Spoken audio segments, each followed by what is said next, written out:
Hello, this is What It Takes to Lead, a podcast about Mike Sterlacey's faith, family, friendships, and business lessons learned over 40 plus years of selling insurance and building a rapid growth insurance agency in the Dallas-Fort Worth region. I'm one of your hosts today, Garrett Cooper, joined by my co-host, Leif Hurt, producer Charlie Hooper, personal line sales director at CoVerica, Erik Hurt, and CoVerica founder and chairman, Mike Sterlacey. Gentlemen, how's everyone doing on this fine morning? Well, fantastic. We have been running and gunning. We were in San Antonio, or we were in Austin, remodeling, and now I've landed here and managed to remember my wallet, so it's good. What about you, Erik? Doing great. Yeah, I was in San Antonio with Mike as well. Picked up a lot of great information, and back in the saddle. One meeting under the belt. Now here we are. So I also remembered my wallet. Good. That's always an important function.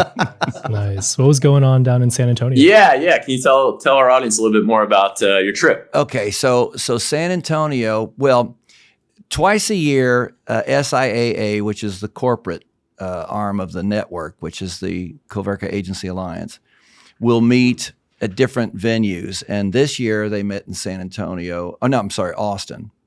And then so Chris wanted to have his regional meeting. And years ago, Chris came up with a brilliant idea, which was, why don't we get all the master agents in Texas to forge together and have a meeting? And so fortunately for us, the West Texas master agent sold to SIAA. And so the brilliance played out in that not only do we get the fourth master agency in Texas, but also we get SIAA. So we get their event planner. Oh, that's cool. Oh yeah. So we had different. 400 people there. This was Eric and Allison's first exposure to that. Yeah. And for the first time, it was extremely good. Now, Cool. As far as ways to improve it, there's always a lot. But for the first effort, it was incredible. And so that was first day was golf. And of course, Texas Heat, showed up, and fortunately, I don't play golf, so I didn't kill myself. But a lot of guys that did play golf were just roasted. Then we had entertainment that evening, and then the next day we had work. Joan Woodward came and talked about just facts. I think I sent those to you. Mm-hmm. Yeah, those are great. Pretty cool. Her perception of everything. She asked the audience, "Do you have any questions?" I said, "Yeah. What's your prediction?" That's when she walked off the stage. She She literally walked off the stage. Wasn't going to fall for that one. But it went really well. And so then Heidi drove back early so she could attend her Bible study Wednesday morning. And I flew back with Eric and Andy yesterday. And like I said, we're in the middle of remodeling at the house. And so the fact that we've had a couple podcasts, I had a couple meetings this morning, not podcasts. This is the first podcast today, but remembering a wallet with all that it gets important, boys and girls. Yeah, it does. Well, I think that segues pretty nicely because like you said, Mike, wallets are really important, and I think some of what or a lot of what we're gonna discuss today, is sort of timeless wisdom, which is really important as well. Leif, I know you and I talked beforehand. What do you got for us? I mean, one of the first couple episodes we ever did of What It Takes to Lead really got into the 4 precepts. And so just if this is somebody's first time hearing this or just as a refresher, really the 4 precepts, and this is a question for Mike and for the uninitiated listener, what are the 4 precepts and why are they so meaningful? I can read them off real quick, or we can hear it from you. They're tattooed on my arm. So it is die to self. And most people, and I remember Garrett had a clarity moment. He says, well, this is, parking your ego by the door, but this is more than that. And I said, it's absolutely, it's the facts. Mm-hmm. And so since I've been preaching that to everybody, the 4 precepts, because they say, you need to unpack that more. So the 4 of them are die to self, everybody's best sustainable interest, right thing, right reasons, open, honest dialogue. And then we go into the why, how, and what, and then we go to the 3 ways that you deal with any kind of staff member or employee. But it grows from that. On the way into this meeting, Erik was saying how he's applying the 4 precepts, and he can talk about that. But what's great about the 4 precepts is, regardless of secular or scriptural, it is so powerful, because let's just kind of go through it. The reason why die to self is absolutely critical is you will find whenever there is any kind of angst or conflict or challenge, you stop the music and you say, okay, what are the facts? Let's just list the facts and make certain that we both agree with what the facts are. Now, often with this exercise, you'll find out either you didn't know all the facts or they can change your opinion. Mm-hmm. But it has the effect of de-escalating a challenge or an argument or a heated situation. What are the facts? Once you agree with what the facts are, then you can go, what's in everybody's best sustainable interest? And I would say in those first 2, which I think Erik said that it's discovery, it really forces the other person to come to terms with what is being seen by not only the other person, but yourself. What happens to so many of us is the impulse where something, and it drives us back to a memory, or I've experienced this before, and so now you're off reflecting either on that or frustrated or whatever, but the facts don't bear out. When you hear all the facts, you get all the facts on the table. Then sustainable interest. Well, what's sustainable interest? It includes everybody. A lot of people get confused on the discipleship or Christian walk. Paul talks about putting on the armor of God. One of those accoutrements is a sword. Mm-hmm. Swords are used for offense. So if you see yourself as a doormat because you're a Christian, you're missing the point. There are times you take it out and you will use it, okay?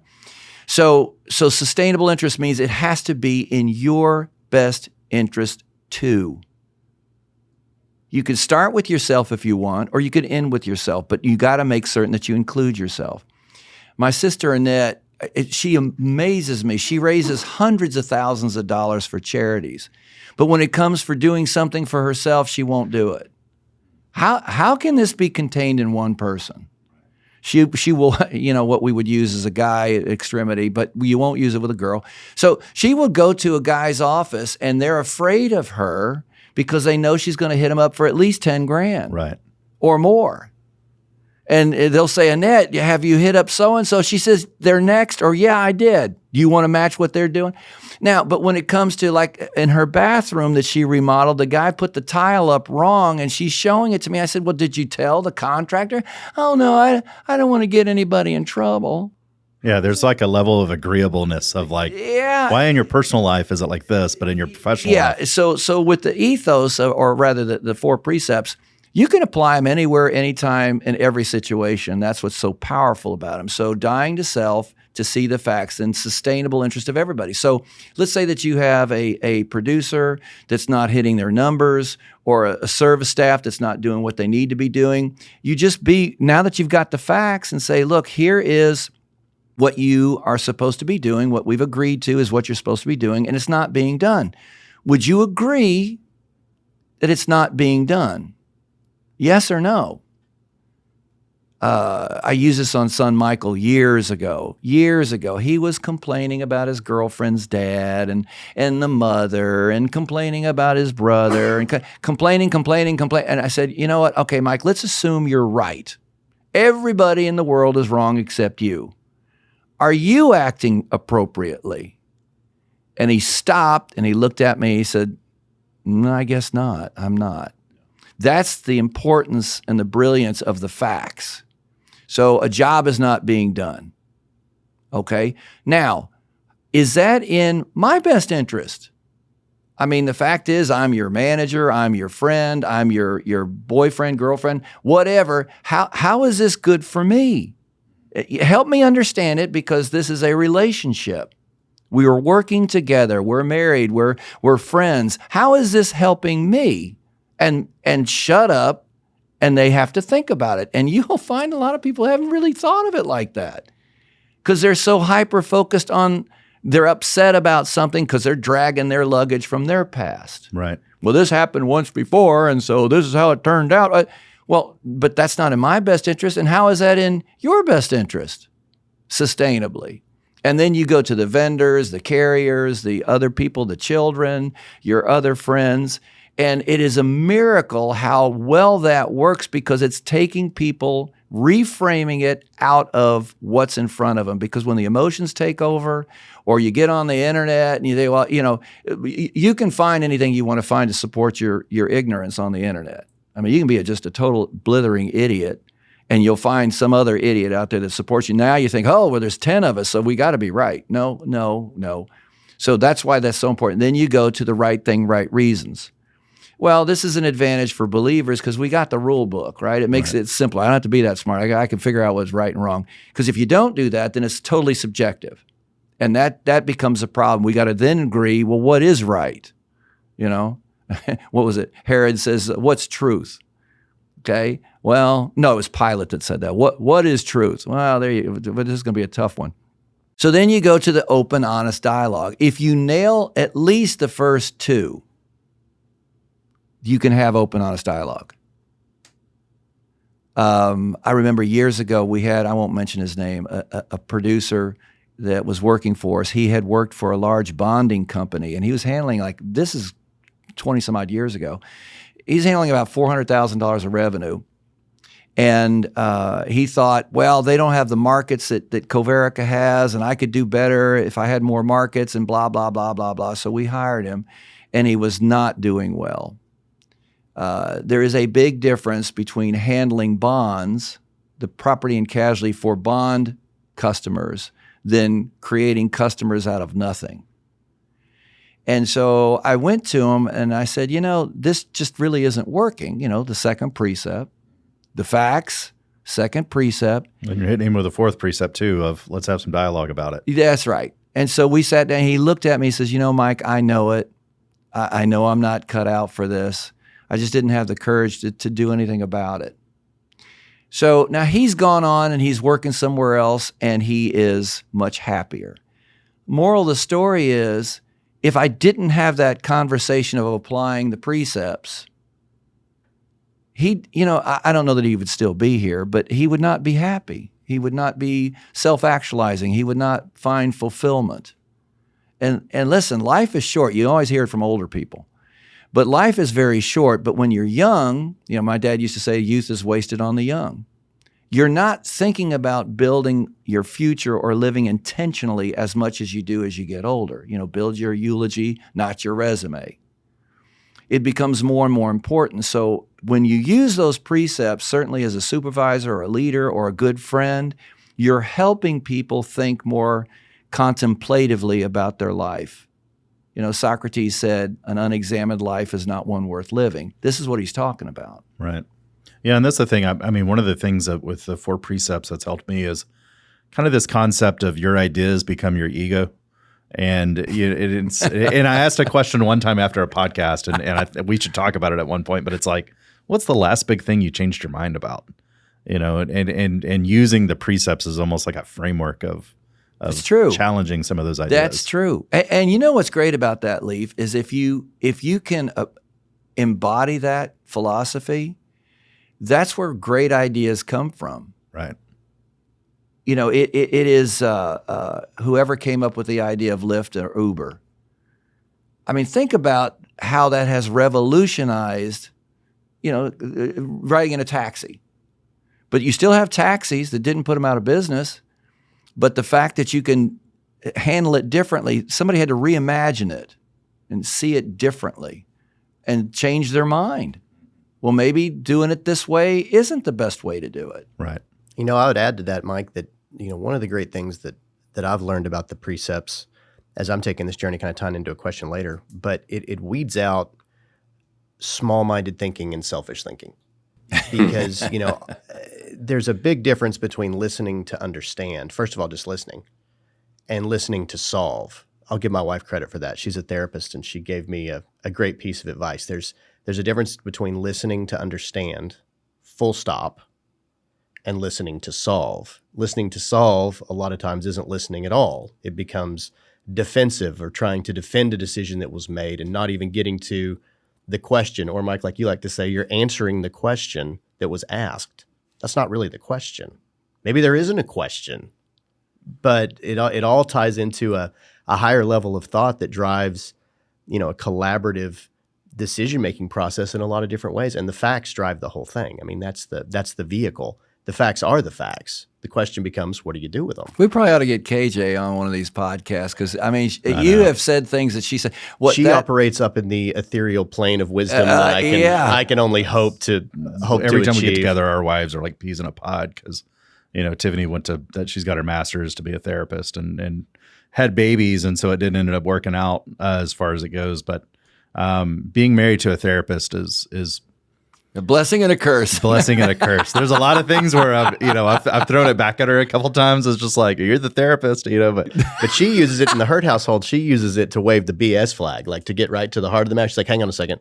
We're having a conversation. I got a lot going on. Am I listening to solve or am I listening to understand? Oh, the one Tiffany hit me with is, are you listening or are you just waiting for a turn to talk? And it's just like, oh my gosh, like, okay. It's like, here we go. So I've actually stolen this with my 10-year-old, like when he'll be talking about something at school or he'll be talking about, something going on with Taekwondo, which he's really into. And, I'm always trying to just get my dad on and like, let's coach the boy up, but then it's like, wait a minute, are you venting? Am I listening to understand or am I listening to solve? He's about nine out of 10 times it's like, Dad, I'm just venting. You're just listening to understand. I'm like, oh, okay, cool. Yeah. Do your thing. And I think changes the whole cadence of the conversation. And I think that's a husband thing. I think that's a father thing of let me just fix this. No, it's a male versus female. If you really boil it down, that I was thinking about that. Say, oh my God, you've just articulated our differences. Yeah, and that's the thing is, Tiffany will talk to me sometimes, and she's like, sometimes I just need you to listen. Yeah, and I'm like, well, I want to go into solution. Like, how do we fix this? How do we solve this? And she's like, no, you're not. And I can repeat everything she said back, and she's like, I know, but I just need you to process this with me. Experience the emotional drain. Yeah. And that's not our strong suit. Charlie, look what you get to look forward to one day, sir. I know. No, I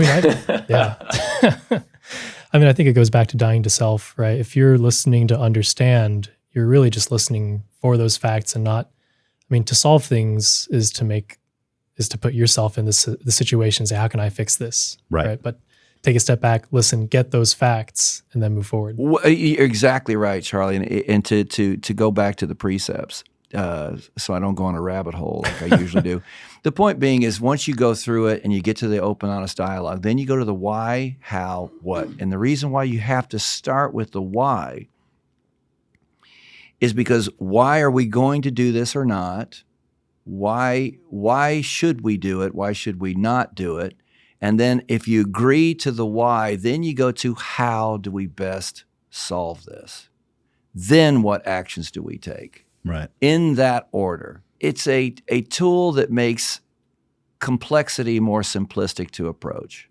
It makes things way, way easier. And now just to get back, since you both have therapists, I can see that's a blessing and a curse.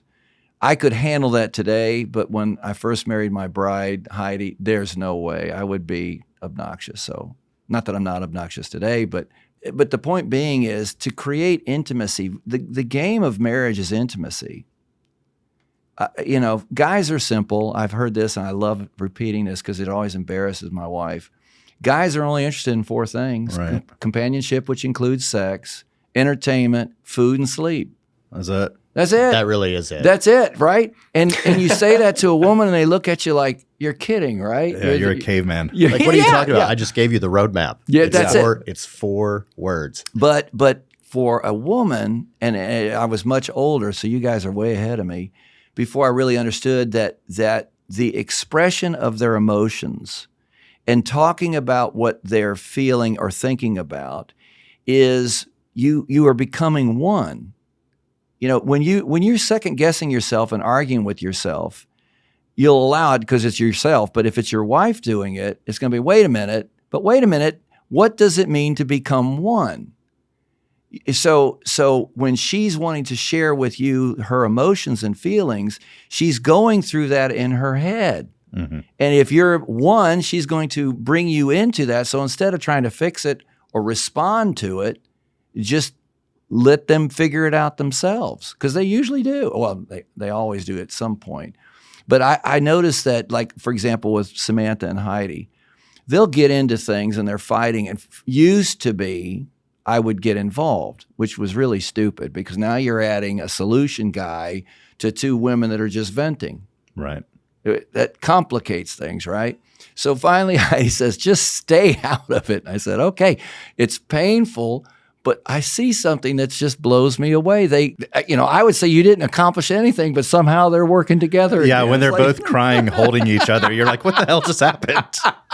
Or for the married crowd out there, what's that book on the love languages? I've read it, but it's been, you know what I'm talking about? Oh, men are from Mars, women from. Well, there's that one too. Okay. Men are waffles, women are spaghetti. You know, pull one strand, touches all of them. Whereas a guy, if he's in the garage, that's all there is the garage. Chris said this yesterday on his drive to Houston. He says he was sharing with his cousin, Kyle, that when he's working on a car, the reason why he likes working on a car is not busting his knuckles and all that. He says, it's just when I'm turning a wrench, I'm not thinking about anything but turning that wrench. Yep.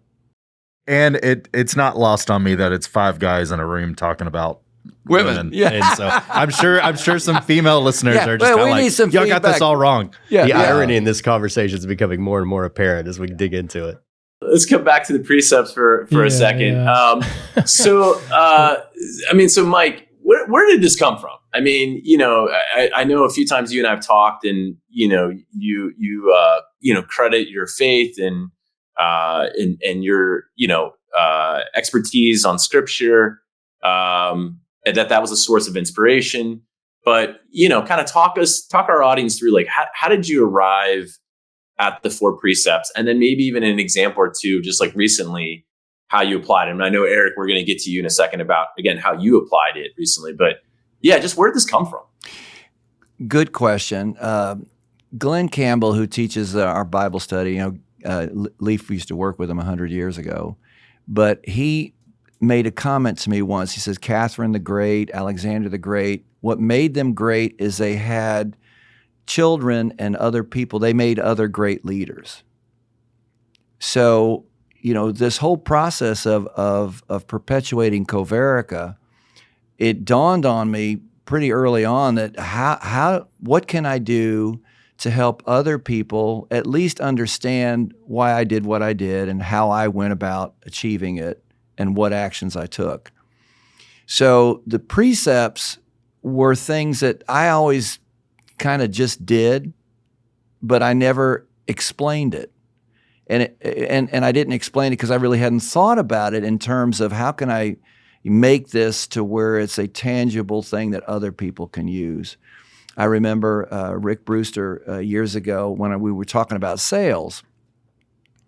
And I go from, you meet somebody, you say this, that, the other, and then bam, that's how you make a sale. And he says, Mike, you go from A to Z so fast, I need the rest of the alphabet. So I started thinking consciously, well, how can I break this down so I could talk to other people to where it would at least make more sense?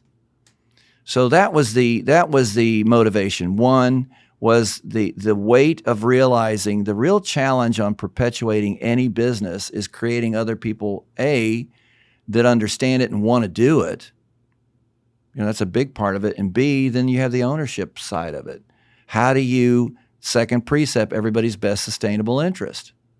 If I sold CoVerica, yeah, it's great for me, but I have seen more often than not where the new, nothing's going to change. And of course, everything changes. And, I'm very proud of the fact that when we bought Agape, other than one of the employees that was there at the time we took them over, all the rest are still here.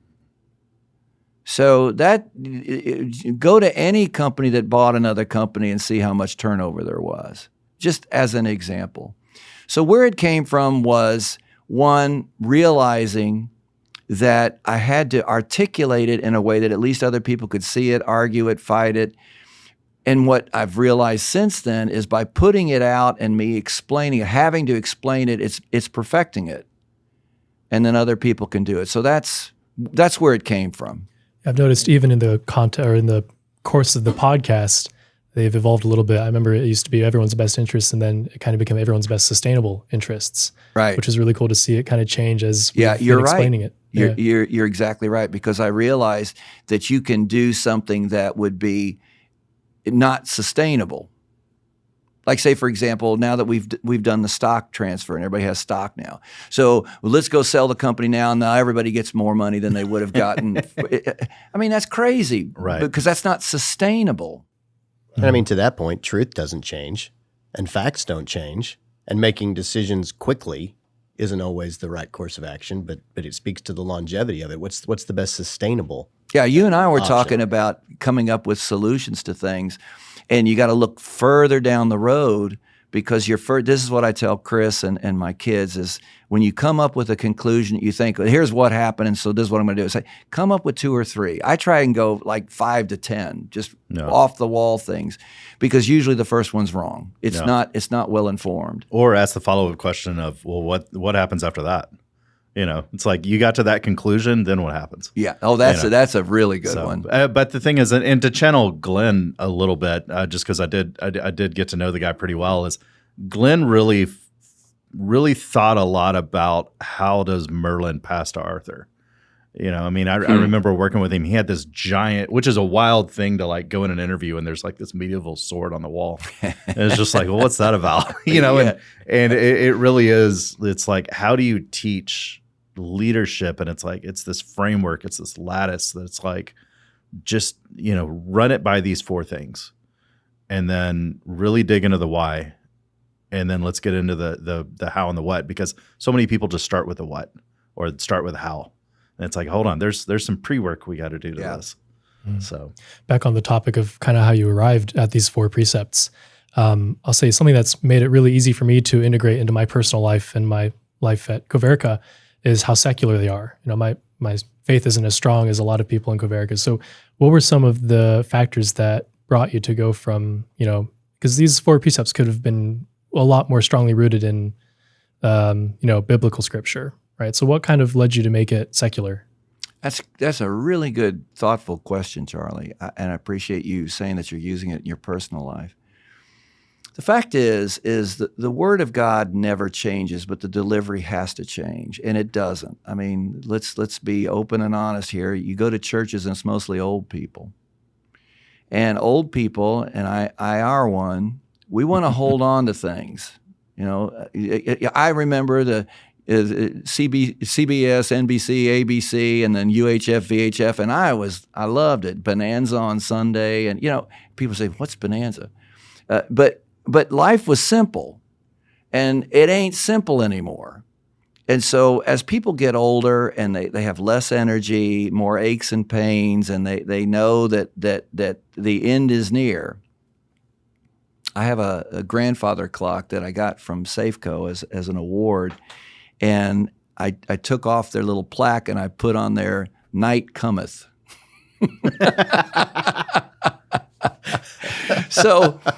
So anyway, if you want people to it's crawl, walk, run.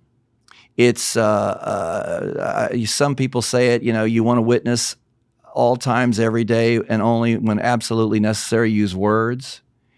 The fact is if somebody looks at me and says, "I like this guy," or he's there's something about this guy that's an attracting, as opposed to, "You're going to go to hell, buddy." That just is ignorant. It doesn't work. So things need to be spoken in a way that it doesn't force people to come to a conclusion, or "I've heard this before." Mm-hmm. When we went to Blueprint, and one of the questions that they would ask for prospects was, what's your risk tolerance? And so prospect would say, "Nobody's ever asked me what my risk tolerance is. Score to 1 to 10. Is it a 5? Is it a 10? Is it a 1? And whatever answer they give you, then you say, "Would you like to see if your insurance portfolio for your business matches your risk tolerance?" In other words, it's reframing it, and that's absolutely secular. So one's faith is designed to give you an answer for the ultimate question about the purpose of life. But we have to live in the world and fight the fight. Boyfriends, girlfriends, jobs, car accidents, just the constant barrage of everything that's hitting you. So you want to be able to speak to people in a way that they're going to think about what you said. And if they think that, well, I'm a Republican and I'm a Democrat. We heard Joan Woodward talk at we had her as a guest speaker in San Antonio, and she was just listing facts. And it would, if you listed, and she was just doing the precepts. When you list the facts, it's going to change your political view of things because you're seeing things that you otherwise wouldn't see.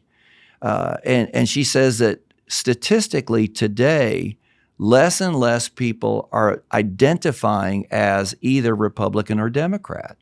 There's more and more calling themselves independent, which is demonstrating that the old, grassroots, you've given to the Republican Party or the Democratic Party before, and you get all this solicitation, and they're basically, for years, Bob Beckel was Walter Mondale's campaign manager, and in 2015, he was at a panel, I was listening to it, and he said that the cost to run for Senate back in 2015 was over $5,000 a senator has to raise every day. Wow.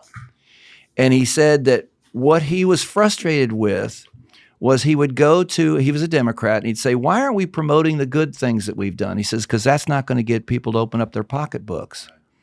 It is creating this frustration with the other side because people don't vote for their candidate, they're voting against the other candidate.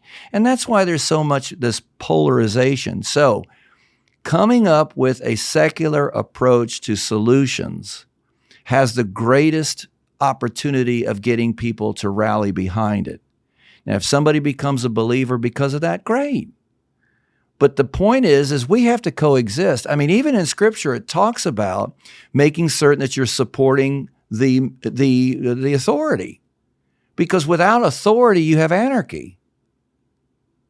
So it's only when it goes directly against God's law do you disobey authority. Well, that means I got to pay my taxes. So I can't just say, oh, no, it's not in the Bible. No, would you stop? I mean, It literally is in the Bible. well, yes, it is.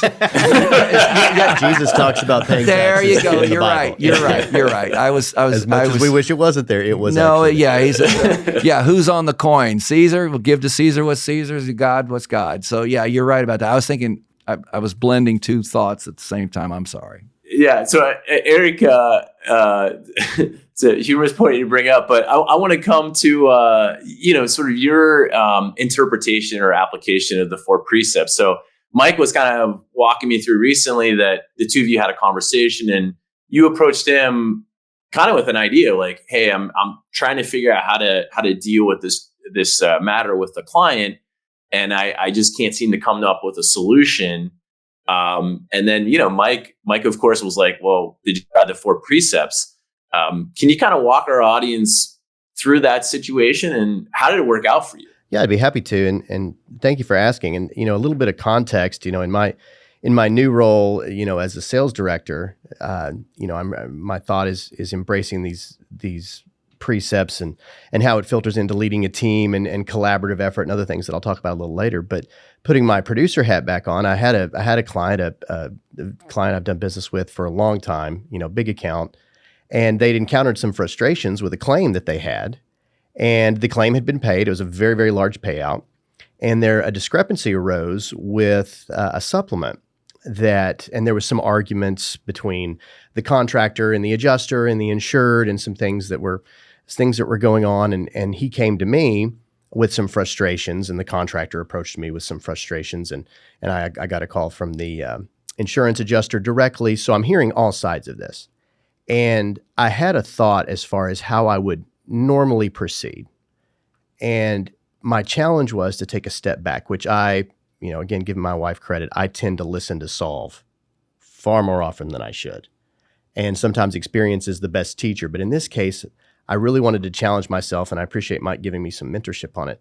But I wanted to just take a step back and adopt the precepts and be thoughtful about my response, because I had my own opinion, but my own opinion doesn't matter at this point, which is the die to self. Because my first thought is, as a producer and, as a man, is, well, let me jump in here and solve this. I see a path forward. Let me just cut right to it.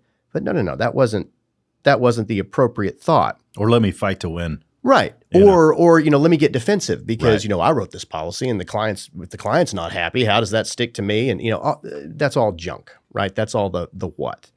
But the first thought that I wanted to embrace with it is, first of all, how did we, to your question, Garrett, how did we incorporate the precepts? Die to self. What are the facts? And even taking a step back from that, empowerment to me as I start to incorporate these precepts, empowerment of the individual in the conversation and advocating for them, that's the heart of all of it. Taking the defense completely away from it, because facts are facts and truth is truth, full stop. So the first thing I said in this situation is, well, thanks for letting me know. I had no idea. I thought this was all, because there was a huge part of the claim that was already paid, but then there's a sticking point about something new that came up. And so when I talked to the client, that was the first thing I said is, well, thanks for letting me know. Now, if you had a couple of minutes, I just want to take some time to understand your concerns and to establish the facts. I came right out and said that. And so that took the tenor of the conversation from defensive and frustrated to, okay, now it's truly a discovery point.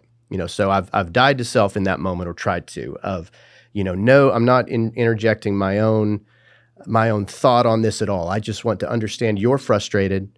I'm listening. I'm here to advocate for you. And what are your concerns? And let's look at all the objective facts at hand and let's figure this out together. And so that really got us going in the right direction. So there's precept one. Then, everyone's best sustainable interest. I think those two things really tie in together, because I'm seeing, at this point, I haven't even brought the insurance company side of the opinion into it, even though I have it. But I'm sitting here thinking, as the client is explaining his frustrations, it became clear that education was the concern.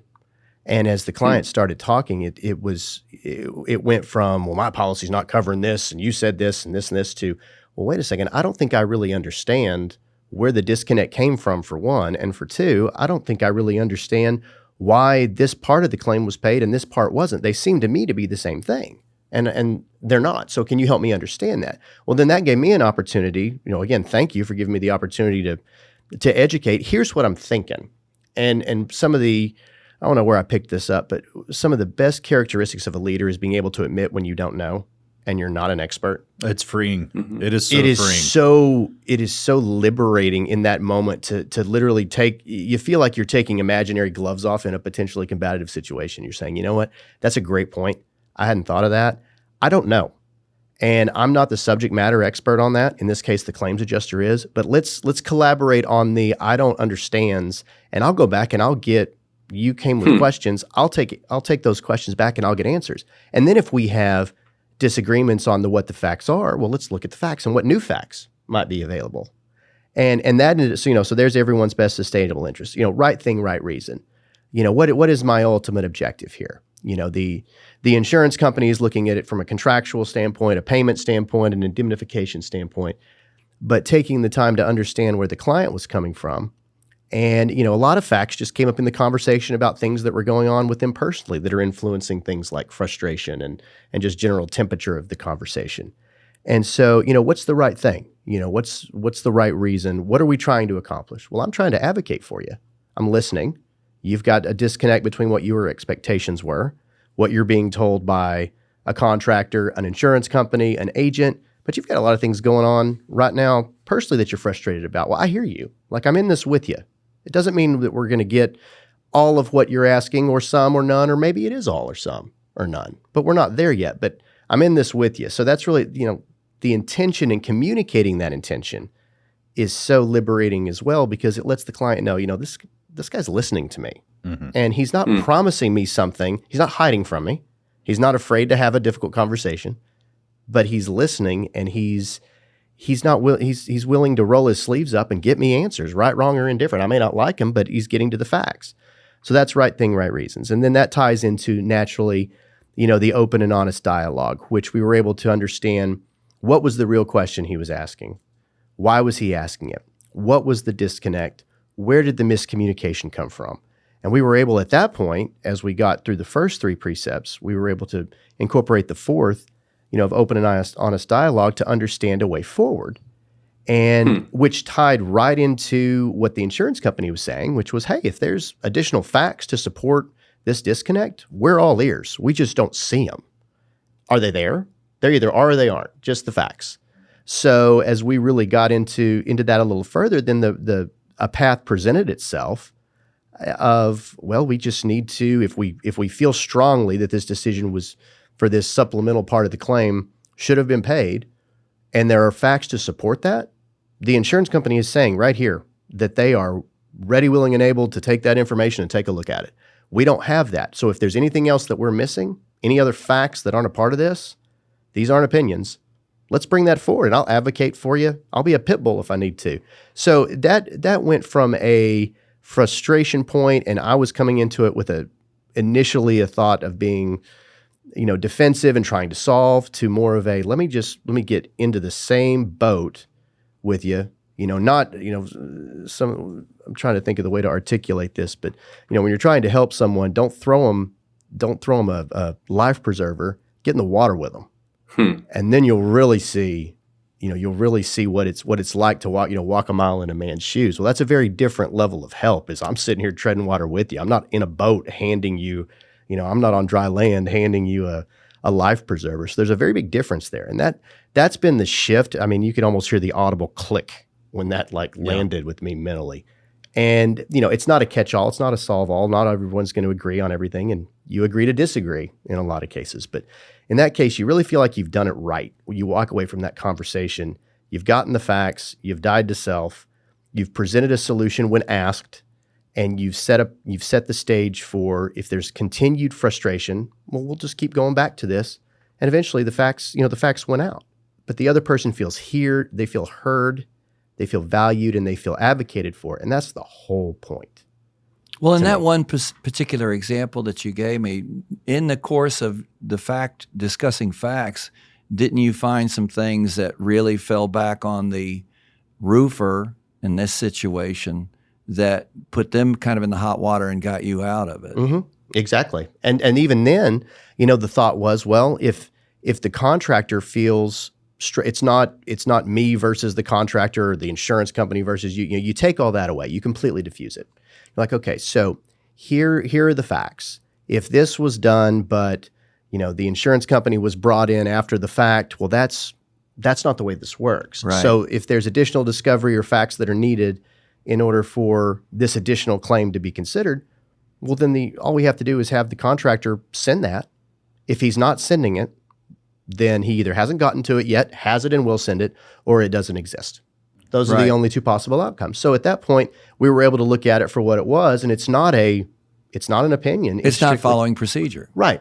No. So that became a very different conversation. And in this particular case, the client, very reasonable, looked at it and said, yeah, that makes total sense. Let's get to the bottom of it, and I'll circle back with you, and we'll work it out together. And so it was a very positive, the whole thing was a very positive, thoughtful process, as opposed to, a defensive, and those things can devolve very quickly into more problematic situations in business. So, I mean, it was a great outcome. And the reason why I kind of jumped in on that, because it's your story and what you experienced, and I liked hearing what you had to say about it. But the important thing to remember here is that by getting to the facts and you found out other information that forced the client to look at it differently, that's the importance of the precepts, is that we all will have, the big bad insurance companies, or you're just in it for the money, and that is what we typically go to when we're confronted with something.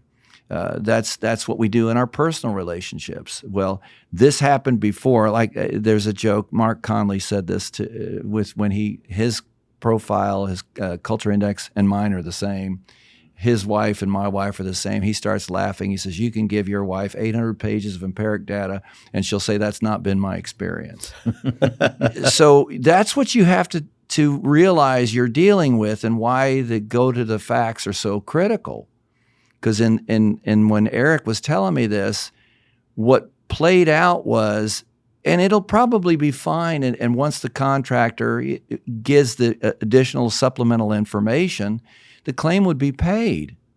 But to jump on the insurance company and say you should pay this because that's why I buy insurance, when they don't have the procedure followed so that they can justify writing a supplemental check, I mean, they don't want to lose their job. Right. They can't write a check. Well, did you check the boxes? No. Yeah, well, so anyway, that is a good example how by applying those secularized precepts, it worked in a situation that could have gone a totally different direction. And again, it's so liberating because, you're not pointing fingers. You're not placing blame. You're just communicating what is true.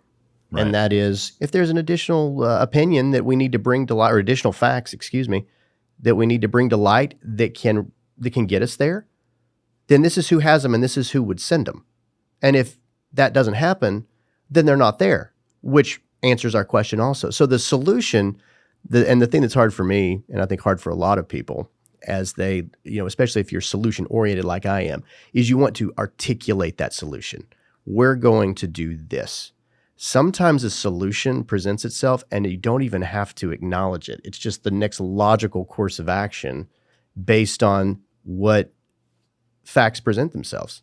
So you don't have to put a bow on it and you came to me with this. I've quantified, sales 101. I've quantified the objection. I've solved the problem, etc. A+ for me. Congratulations. You have an upset client. He left. You did everything right and you lost. Good for you. But at the end of the day, it's like, what are we trying? When you cut it all away, what are we trying to do? We're here to help. We're here to serve. We're here to advocate for ourselves, to the Yeah, we're the second best precept. sustainable We interest. need to make money. It doesn't mean you're a doorknob or a doormat, excuse me. But, being willing to have the hard conversation, but sometimes the hard conversation isn't you talking. Yeah. And generally speaking, the less you are talking and the more you're listening, the more, and only incorporating the facts, the more you're getting to a solution without forcing a solution. So that's been, I learned everything the hard way. And so in that particular case, that was different than I've ever dealt with a situation like that before. And it ended up being one of the easier outcomes that. And so that becomes a habitual, because once it works, it's like, I like this. I like this outcome. Yeah. And that's how you get clients for 30 years, is by going through maybe some of those trials and tribulations. So, and there's something you brought up, it's specifically towards the end there about the open and honest. None of this really could have happened without open and honest dialogue.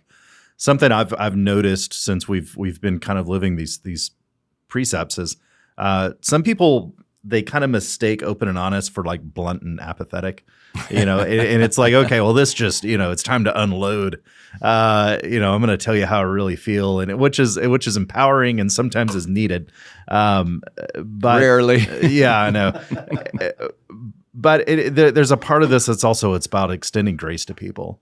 And so Mike, could you just spend a couple of minutes talking about the importance and necessity of kind of carrying yourself this way? And it gets into maybe that grace and that active listening role.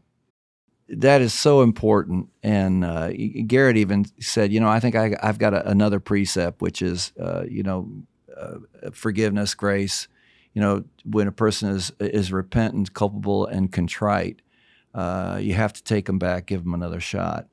I mean, if you look at your life, as I have, as you get older, you become much more reflective, especially if you have children. You see them going through their hardships, mm-hmm. or a good friend, and you see that they're going through a difficult situation, and how, if you care about them and they're really leaning on you to help them, you'll become much more reflective of it. So what is that? Well, since we all make mistakes, and hopefully we learn from mistakes, then the effect, if we're healthy and we're self-actualizing, would be that we will start to give and extend more grace. The challenge is it warranted? You'll hear, there's all kinds of confusion, like forgive and forget. Wait a minute. You should never forget, because if you forget, how are you going to develop discernment? when the scripture talks about, wise as a serpent and kind as a dove, well, those are two opposing ends.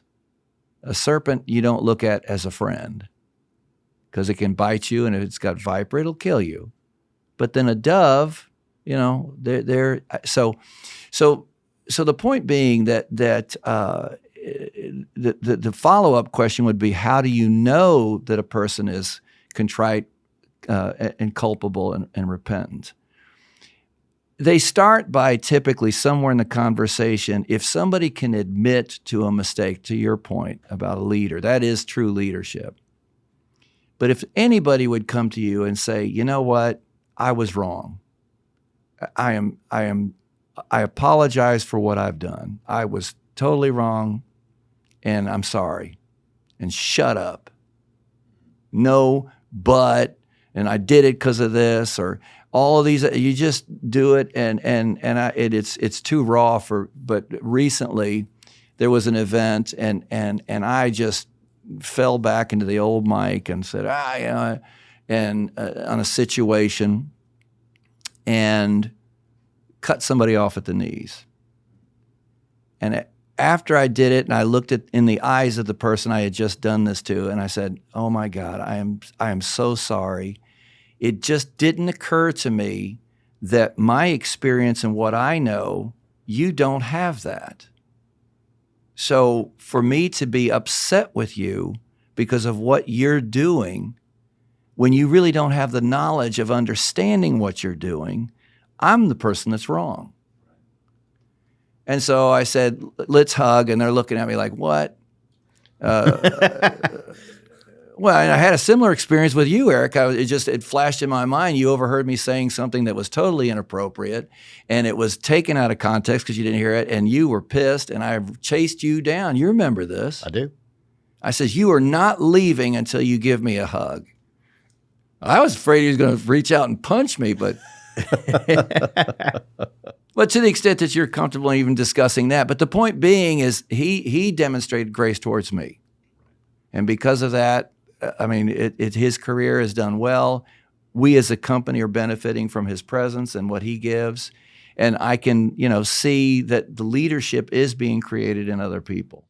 And to that point, it's just so liberating to give yourself the freedom to make mistakes. Mike is a tremendous leader and a mentor to me, and just an amazing man in business and in so many walks of life. But it's just being able to forgive and just seek to learn and move forward. But to your point, you don't forget, and discernment is so key as well. But it's, what's in someone's heart, who they are as a person, and trust is everything, and that makes up for a variety of, any challenge can be overcome when you know that the person that you're talking to, you're advocating, there's trust there, and you can get past anything in that type of situation. And I think that you pretty much will know.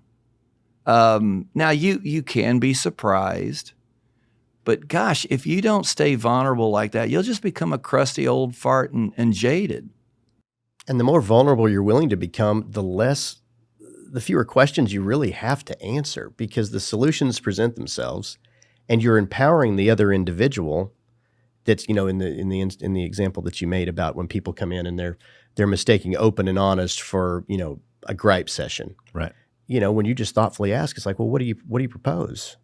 What do you intend? Like, how can we solve for that? They'll either answer you or they won't. And both are very telling. And both are very telling. And then it comes right back to, are we listening to solve or are we listening to understand? And so, that's the key, being willing to say, I don't know, being willing to say, Mike, what was tell the audience what we talked about with meekness and the definition of meekness. Oh, yeah, that meekness was really good. Yeah, meekness, a lot of people don't really understand what meekness is. Meekness is strength under control. Think of a horse. A horse is a meek horse. You get them to dance or jump over the obstacle course. But have no doubt that if they wanted to kill you, they'd run you up against a wall. It reminds me of, and people have different ideas of the person, but Jordan Peterson had a quote about men, and it was said, men shouldn't be soft. Men should be monsters and learn how to control it.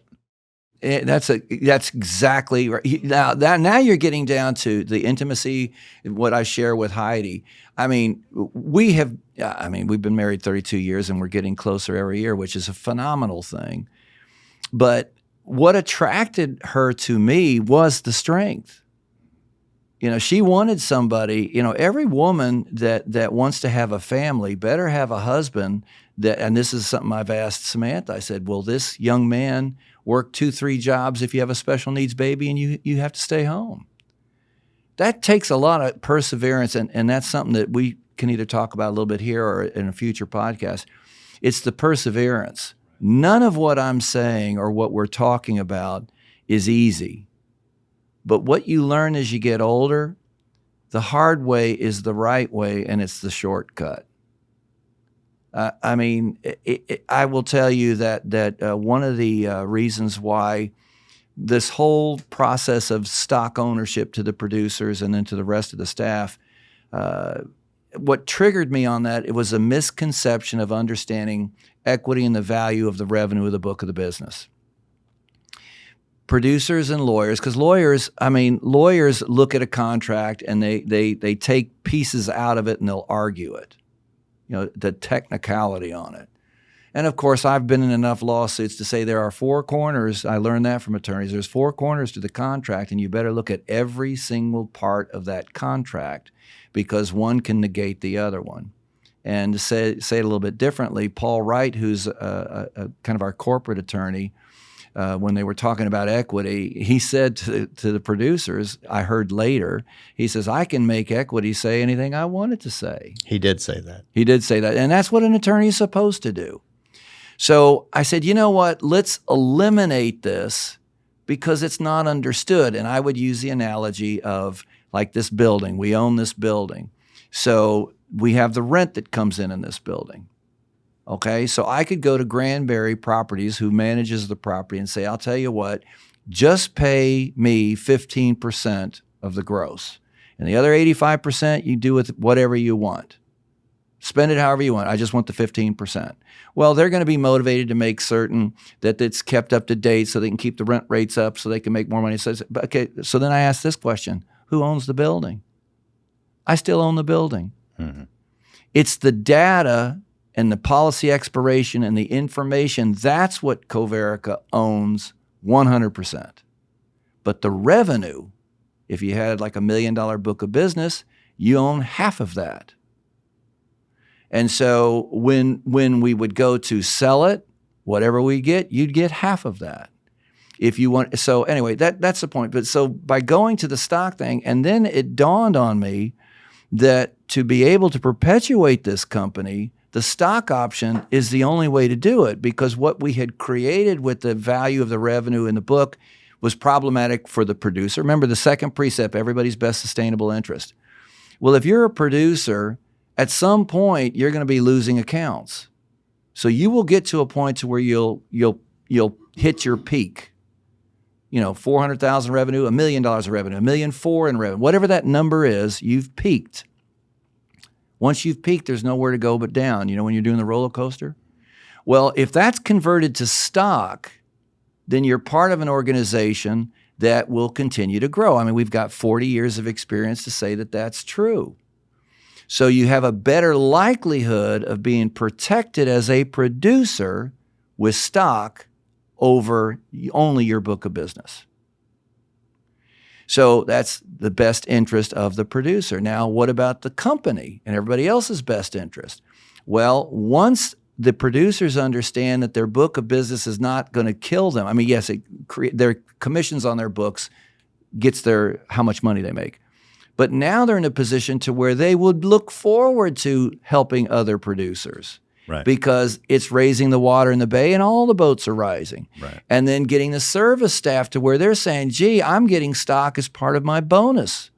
So yeah, I'm going to care more about what. So in other words, you're taking something, the ownership that Heidi and I had, and saying, how can we help this company have its best shot at going into the future if we don't do this? And to add to that, Mike, putting my producer hat on for a minute and being part of that that stock conversion and that conversation from day one. The die to self is from the individual. That's the most challenging part. You're thinking about, the granular aspects in that example of equity and stock. I got to take care of my family. Right. And the nobility in that. And then, but the beauty of this, on the other side of it, and for my colleagues here at CoVerica, as well as others in business in general, where I would encourage is, these precepts create a roadmap for success in the future, because all we have now is money's money, right? It can be used for good or evil, right? You can have that conversation ad infinitum. But what these precepts create is the roadmap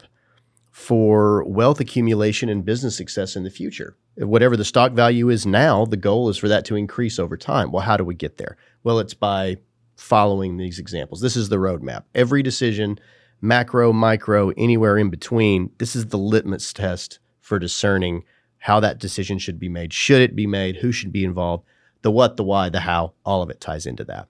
So that's where the ownership and the empowerment piece of it comes in. So that's the roadmap. Yeah, and it's to a question you had earlier, Charlie. What it does is it gives people the roadmap to Erik's point that we're all singing out of the same hymnal. Mm-hmm. And we can hold each other accountable. It happens naturally. Yeah, and Erik, you actually, I had kind of a question for you at the end about, are there other ways that we can use the 4 precepts outside the walls of CoVerica? And I think you just nailed it, right? I mean, it's that this is a framework that, lends itself to, obviously business, but also our personal lives, basically situations that we're running into, right, that we're struggling with. How do we move it forward? It really does. And, to add to Mike's point, and we haven't talked as succinctly about Mike being I'm more of a what guy, learning the why and, the how, but it's all fluid in that whatever level of leadership or whatever role you have in any organization, whether you're more the visionary trailblazer that lives in the why realm, or you're more the specialist that's in the what realm, it all applies together. As an example, the first 2 precepts, die to self and everyone's best interest, that's more the discovery process. If you're in the what realm, if you're trying to identify how do we solve for this? Well, first thing we do is get out of our own way. That's die to self. Second thing we do is consider thoughtfully what's in everyone's best sustainable interest. Where are we trying to go? And then you can incorporate your decision-making timeline and what you're trying to identify. And then you get into the second 2 precepts and that ties more into collaboration and execution at the what level. Okay, what's the right thing for the right reason? Where's the heart of the decision and how are people affected? Boom, there it is. Open and honest dialogue, not just bringing gripes for the sake of gripes, but that's valid information. What are we going to do about it? And, there's all kinds of books and things that I've seen on different styles of leadership and when different styles of leadership are appropriate. But what I love about these precepts is I'm really thinking about it is it's kind of like if you start saying the same thing over and over, it loses its meaning. You can read it on paper and you see it the same way. But then when you start to experience it or try to live it out in specific examples, like I was talking about earlier, however you disseminate your world, if you're more of a detail person or not, it's applicable. It's applicable on a visionary level. It's applicable on a day-to-day level. It's applicable on an execution level and everywhere in between. And really, it all ties down at the very core of it to humility. And if you're giving your best to somebody else and not asking for anything back, it all comes back to you. Doesn't mean you're a doormat, but you don't have to be defensive when you're not trying to defend anything. You're trying to understand facts and get to the heart of the situation with a humble heart and a servant's attitude. And there's no lose on that for anyone involved. So that's been the discovery point, the kind of the shoe drop moment for me as I'm trying to live it out. It's all biblical, but it's also ties into business outside of, a religious spectrum. It's you're just treating people the way you want to be treated. It's the golden rule summed up in 4 succinct steps at the end of the day. Yeah, and really, I mean, it dovetails so nicely too with CoVerica's mission statement. Mike, we were talking about that earlier. The first line, right? Treat others as yourself. Right. Exactly. So I think, this has been great. I really think, sort of taking the 4 precepts and really grounding them and talking about the application, and Erik, you coming on and speaking about, your situation. For me, I mean, I feel like I've come away with a deeper understanding of the 4 precepts. I do want to give a quick second to our mailbag, though. We did get a couple questions. I'm only going to ask one of the questions. I'm going to kind of put the other question we'll talk about the next episode. But question came to us from a longtime listener. They asked, Mike, how do you navigate situations when you're dealing with someone who does not hold the same precepts, right? So we've been talking about the 4 precepts. How do you deal with somebody, let's say back to Erik's example, what if that person just says, you know what, I'm a feelings person, and this just doesn't, you can give me all the facts, like you mentioned earlier, you can give me all the facts you want. I think from the emotional standpoint. Okay. Tell me about your daily conversations with your wife. Yeah. Well, that's not where I was thinking, but because I want to be responsive, because that's a really good question, and that's something that we're really getting into the area of discernment. If you are using the precepts and not in a way that you're just holding it up and saying, let's follow this. I mean, but you've embodied it. You're really drilling down with the facts. And let's take what you're saying and to say that once you have established these are the facts, and that person doesn't care what the facts are. Right. They want what they want. Doesn't matter if it's in everyone's best interest. Dr. Laura says it this way: you can't fix everything. Mm-hmm. But what that does for you is, and this is really exposing the kimono or opening up the curtains for the Oz. When you discover somebody doesn't care, that is your opportunity to figure out how long can we tolerate this person before we replace them. Whether it's a friend, whether it's an employee, whether it's a church you go to. I mean, the facts are there. Everybody is evolving or devolving at different rates.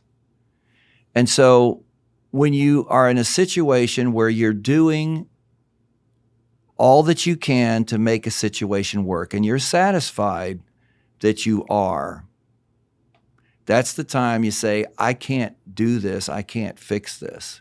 So how do you distance yourself? This is very, very painful, because I've had to do this with family members. Mm-hmm. Same here. I've had to do this with employees. I've had to do this with opportunities that on the surface would have made me a lot of money. But here's the point that I hope throughout these different podcasts is coming across. I've heard this from a doctor once, talking about, like I like to smoke an occasional cigar. And he'll say, Mike, that's not good, smoking a cigar. He says, but there's also the quality of life. Meaning, if you're doing something like taking fentanyl, well, now that's a little bit too far, but I think an occasional cigar in perspective is not a big deal, because no matter if you can do everything perfectly and flawlessly and still get hit by a bus, but it's the discernment. What you're talking about is discernment and perseverance. These precepts, which are not from me, they are scripturally based. It's the Word of God, the living Word of God, written in a way that anybody can use. And when they do use it, they'll find that it works, because God He does love us, right? He died for us. So it's an application of it, but that perseverance part of it is. And this is where, when the scripture talks about your prayers are answered, but not in the way that you wanted them necessarily, because the worst thing that could happen is you got what you asked for, right? I never wanted to own a company, and now look at me.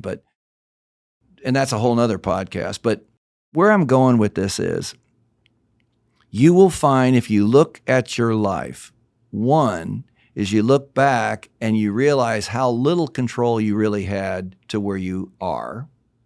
even though you went to college and you planned all these stuff, most likely, or jobs, it didn't end up where you thought it would. So what does that suggest?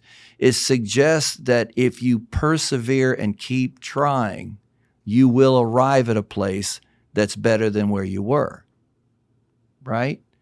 So when people hold the luggage of the past, well, I used to date and I had so I'm not going to date anymore. Well, that's not the solution. The solution is discerning what did I do wrong and start doing more right. So what does that entail? That means doing the right thing for the right reasons. That's dying to self. It's everybody's best sustainable. And if you follow that religiously and make that part of your being and your credo, then you will find that more things work out. It takes a while. And I look back on the journey of where we are today. There were a lot of things that happened, whether it's providential or not, but years ago we got into Culture Index. We got into Culture Index because I said, I can't just trust my instincts on hiring people.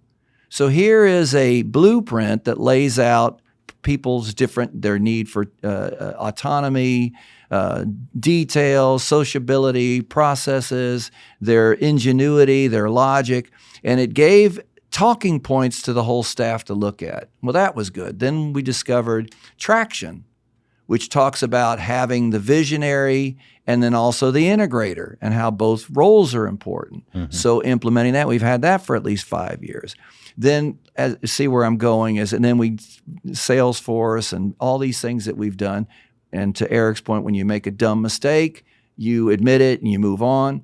But this is the way to live a fulfilled quality life. Because you will find that, I have friends, contemporaries of mine that have, planes and a home in California so they can have their own oil, olive oil and wine or just boats and stuff. And, that you're chasing this elusive sense of what will make me happy. What will make you happy is what you discover in your deathbed, which is, gosh, I wish I'd have spent more time with people that I loved and I cared about. Well, you have to get on the same page, because if you have people that say, I just don't care, well, proceed with caution, because unless that person changes, they're going to create a lot of anxiety for you over decades. And I'm speaking specifically about family members. If they're not going to change, then who's at fault? Dr. Laura said once, and I thought it was very, very on target, there's a point at which you're no longer helping that person be a better person. You're doing it for the self-gratification if they change. So now it's about you. Because when, you can't fix everything, but what you can do is get peace with something and then move on. Scriptural, it says, when you're evangelizing and they won't listen to you, wipe the dust off your sandals and move on. Yeah, the fact of having that eject button, and I've had to hit that button with family because it was like this whole thing of like, oh, they're family, and you got to stick with family, and there's all these cliche movies and everything about it, but it's like, hey, at a certain point, you're going to burn me down too. That's right. Mm-hmm. Yeah, everybody says this too. They'll say blood is thicker than water. And I says, that's because they hadn't gone through a contested will yet. Which I have. Well, I think that's maybe that's a good place to end on, because we could probably do a whole podcast about that. So I want to thank our guest, Erik Hurt, for joining us today. As you guys know, our loyal listeners, for our closing segment, we always like to recommend professional development resources or maybe even something fun in our personal life that we've recently consumed or benefited from, in the hopes that we can pass that along to you, our listener.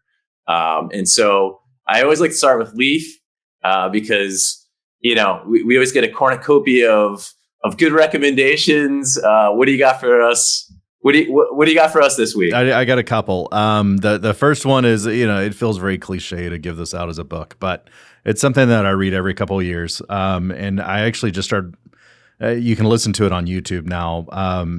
Meditations by Marcus Aurelius. You can read that. In fact, I was listening to part of it this morning. And I was like, he just hit a 4 precept. Like this was written in Latin, which wasn't even his native language, in 1900 years ago. So always looking for that. Granted, it'll make you a little bit of a psychopath if you follow it to the truth, because there's parts where it's like, hey, don't darken your heart with a sick child. It's just kind of like, whoa, man, like emotional intelligence. And then to counter that, there's a book that I just absolutely love. It's if I was on an island and had to take 5 books with me, it would be in there. But Born Standing Up by Steve Martin, really good book, great book. And I'm a huge stand-up comedy fan. I probably watch 4 or 5 comedy specials a week. Some of them I've watched dozens of times. Went and saw a recent movie, Civil War. It's an A24 movie. Is that any good? It actually was really good. It's I kind of see that one. Leave your politics outside the theater, and it pokes at both, but it's really kind of told of a future civil war through the lens of war journalist. It was really good. And then if you want an update on kind of where AI is going, there's a Lex Friedman podcast, number 386, with Mark Andreessen. That is just phenomenal. So that's it. Wow. All right. Yeah. That should keep our listeners busy for the next 2 months. Yeah. All right, Charlie, what do you got? So I was actually doing Crane Talk the other day with Ron and Gene and them, and Ron says, Charlie, I listened to these What It Takes to Lead. I actually really enjoy the movie recommendations, and he actually does movie recs of his own. So we're continuing down that pattern. Dune Part 2. It's great. Wonderful movie. Not just for the cinematography and the effects, but the message behind it all. It kind of talks about the dangers of charismatic leaders and the tools they use to deprive you of your resources for their own goals. Even I think one day I'd love to do a podcast maybe about, actually this is not even a podcast that has to be done, because so the 4 precepts, what I like about it is that it's pretty incorruptible. It doesn't ask you to believe in anything that you don't already believe in. So, it's pretty resistant to someone maybe twisting those precepts to their own goals. And you can kind of see that in Dune too. Someone coming in from the outer world and twisting religion and politics and culture to serve his own ends. So really cool movie though. Check that out. Very cool.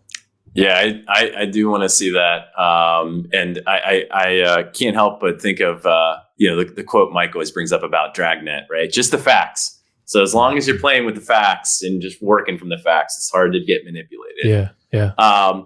So my recommendation, and one of the reasons I was so excited for today's episode about just really getting into the real meat of the 4 precepts, is I love systems thinking, because I'm always looking for ways. For me, I get excited about trying to figure out ways to improve, be a better person, be a better husband, brother, son, worker, coworker, so forth. And recently, I mean, in my opinion, the 4 precepts is, it's an unbelievable system. And so if you kind of like that, like sort of approaches, there's a writer out there named Meer, who's basically, he just writes about coming up with different systems to do things like how to be more creative, how to manage up, right? So how to interact better with your superiors, how to be better at focusing on the task at hand. So he basically writes about, usually every week or so, a newsletter where he kind of gets into, again, trying to come up with systems to do these things better, more methodical. So if you're like me and you love, 4 precepts and kind of this way of coming up with systems to be a better person, a better you, check out his newsletter. Could you spell that last name for us? Yep. Meer, Meer. So Okay. It's like you're grabbing a beer, but drop the B, add an M.